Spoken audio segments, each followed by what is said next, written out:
What's up, everybody? Welcome back to some Hollow Knight, part number 12. So, last time we were trying to debate what to do. I've decided I'm just going to go City of Tears, okay?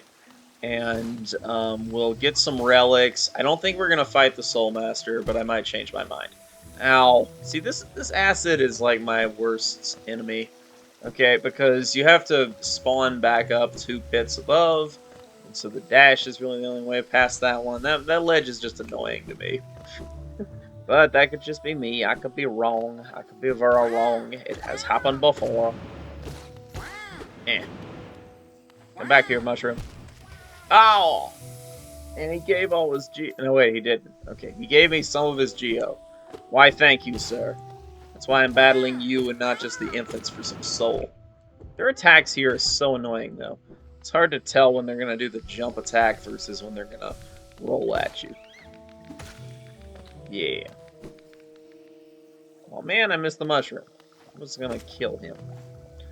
A baby mushroom? You would kill a baby mushroom? Of course I would. 'Tis a video game. No harm came to real mushrooms. Oh man, the explosion finally got me on that one. Woo! Run away. Okay, so we're coming up on the City of Tears here.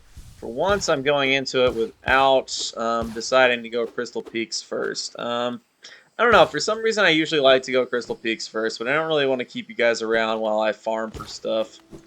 We could actually go get Joni's Blessing if we want it. I don't know, I prefer calling him Johnny. I know his real name is Joni, but I'm like, what about Johnny's Blessing, you know? We could go pick that up. I mean, I don't really need it at this point or anything, but it's an option.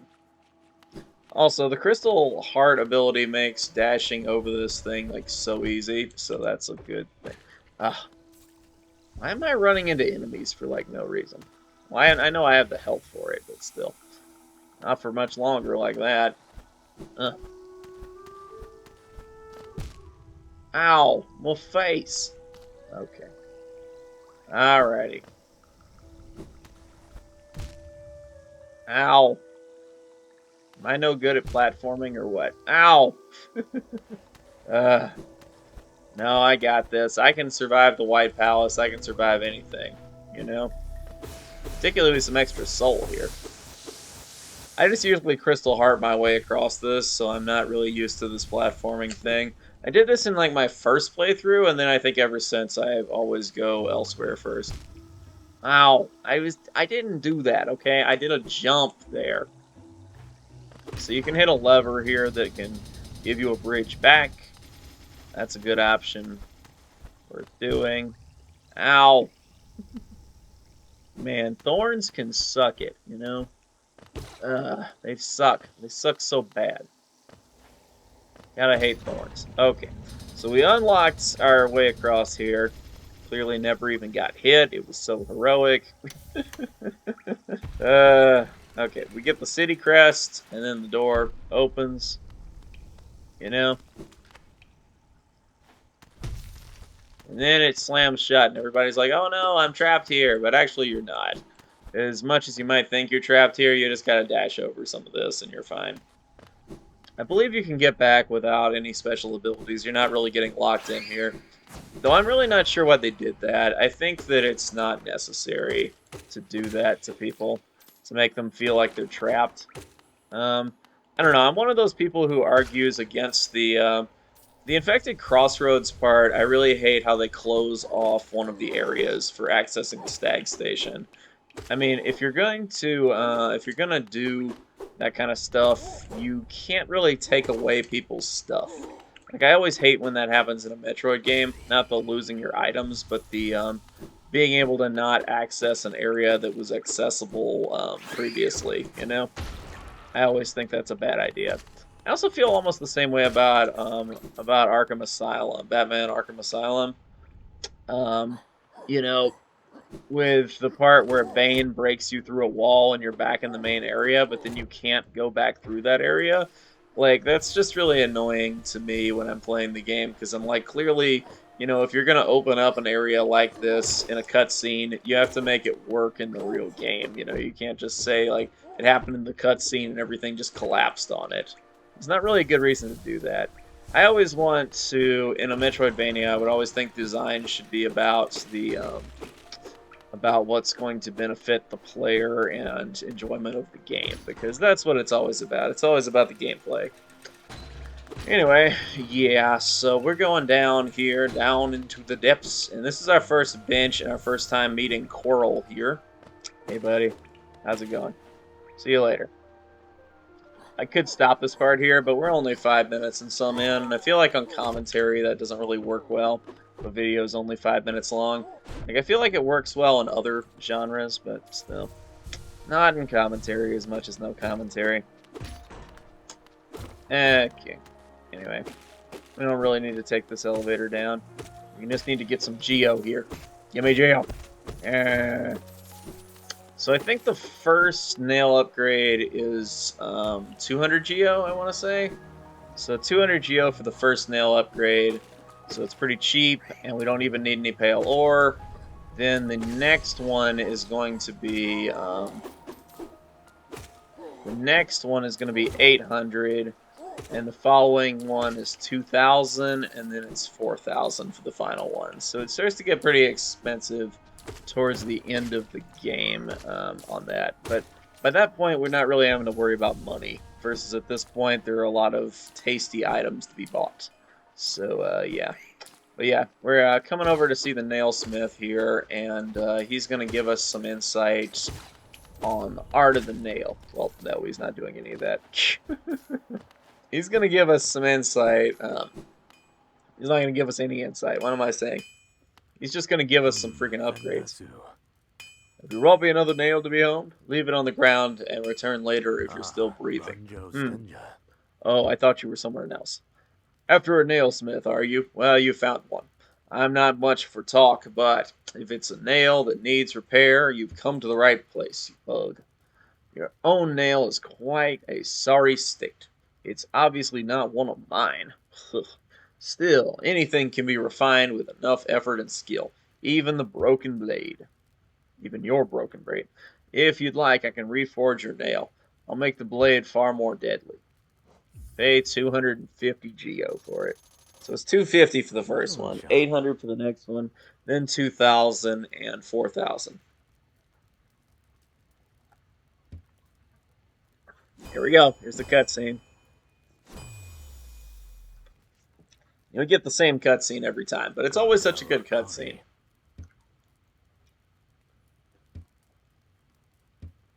Alrighty.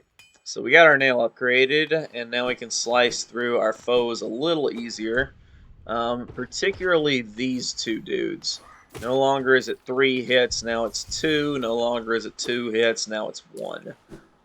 So each time you get a nail upgrade, it won't always be this much of a game changer, but the 2-hit thing makes a huge difference, as does 1 hit compared to 2. I believe these guys now only take 4 hits to kill instead of 5 or something like that.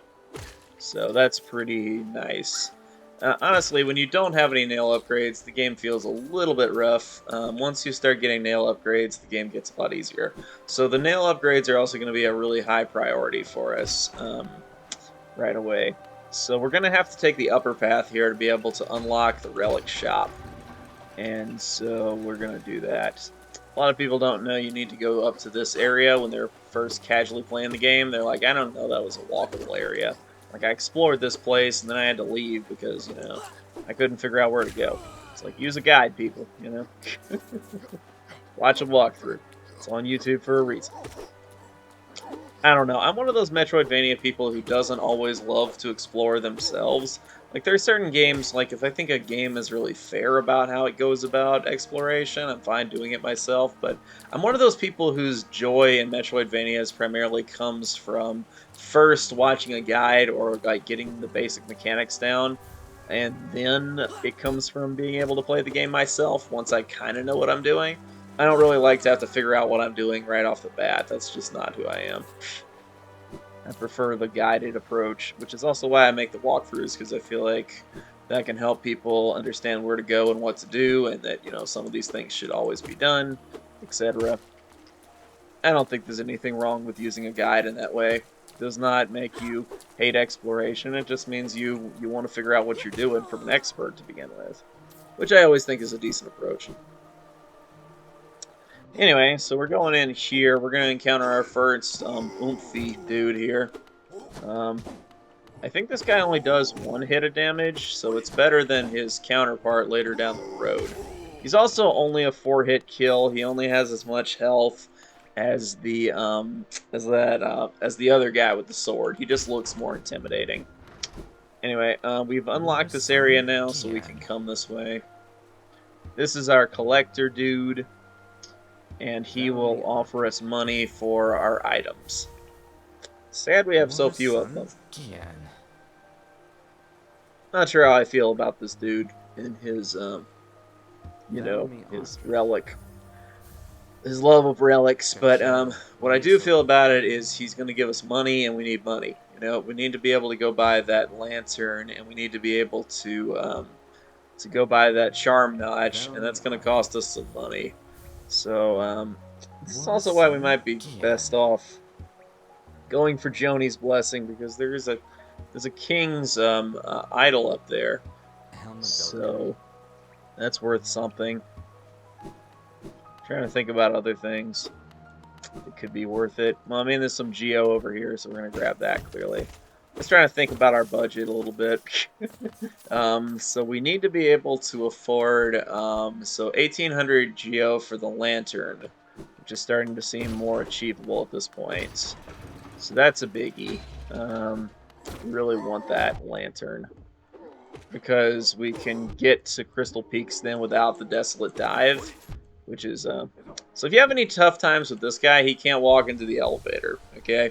So if you want a safe spot, go to the elevator. If you want to just be able to tease him here, you can just slash him like this, and he's dead from the elevator.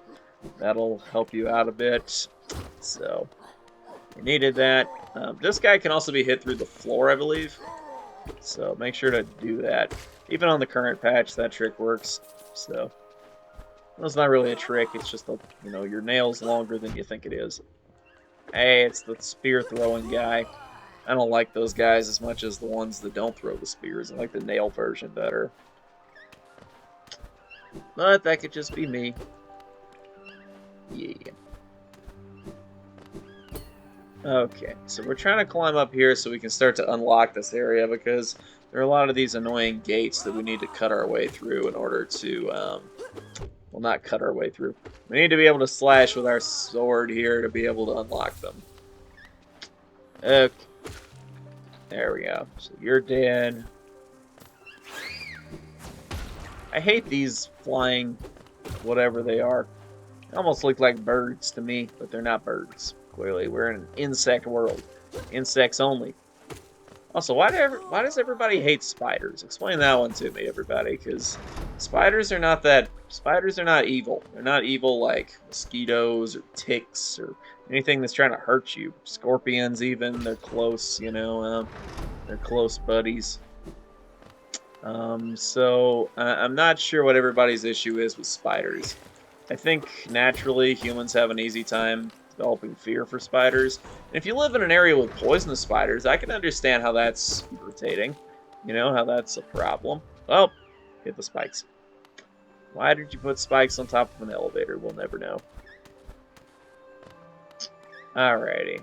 So we've unlocked a lot of this area. That's nice. Now we're kind of trying to ascend a bit. Go back up.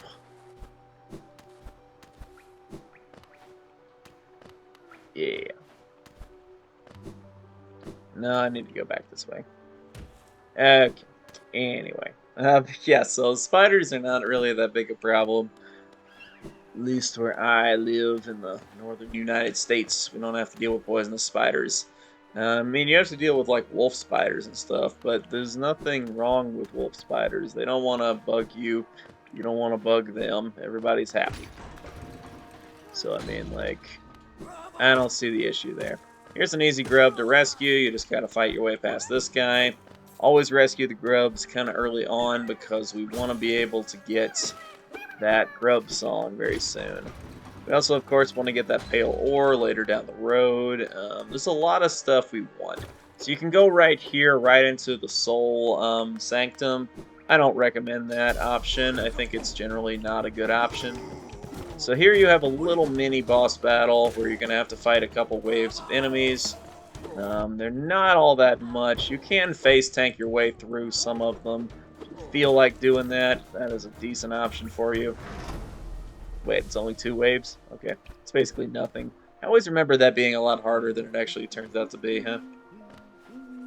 Okay, so here are some unexpected expenses. First off, we really need this bench, so we're gonna pay 1,500 bucks for it.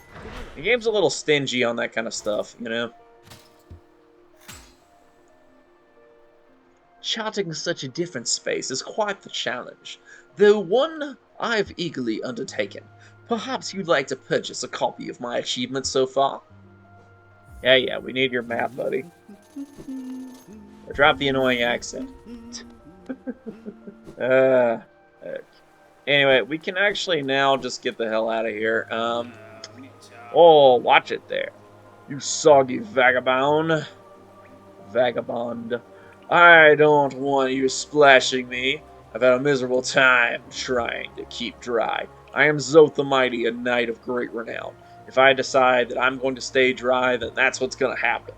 Curse this wretched city, water and monsters constantly falling from above. It's no wonder the blasted kingdom fell to ruin.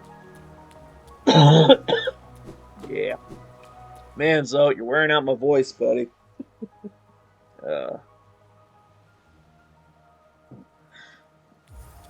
Okay, we're going to go up here to unlock the Stag Station, which of course is going to take even more money, putting us further away from being able to buy the lantern, and it's just a fun time. Yeah, that guy ran into the spikes. It's so funny.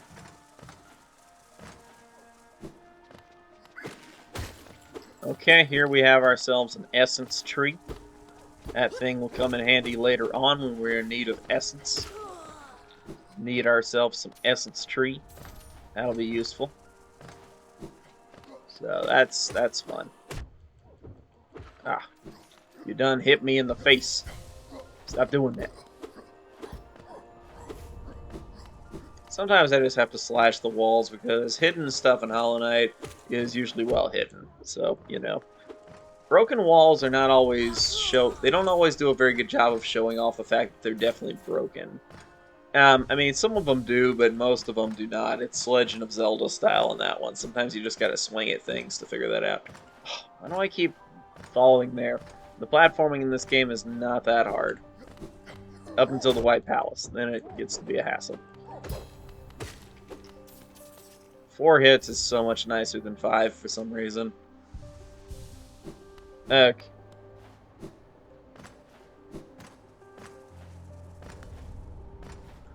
Yep, so we made it past the bugs in this area. We headed on up. So, what we'll do is we're going to unlock the Stag Station first, and then we're going to grab this extra stuff that'll help us out a little bit.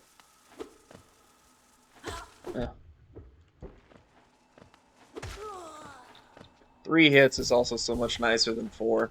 Somehow it's just a lot less work. When these guys get down to like 2 hits, it's amazing. Also, once we can get some nail art, it's going to be a lot easier as well. So, yeah, that's a whole thing. Yep. Alrighty, so the Crystal Peaks will allow us to get into the, it's just going to be useful to get to the Crystal Peaks for sure. 200 bucks for a Stag Station, a little expensive. Anyway, that'll be about it for this part, everybody. So I'll see you guys next time with the next video. Stay tuned, and I will see you all later.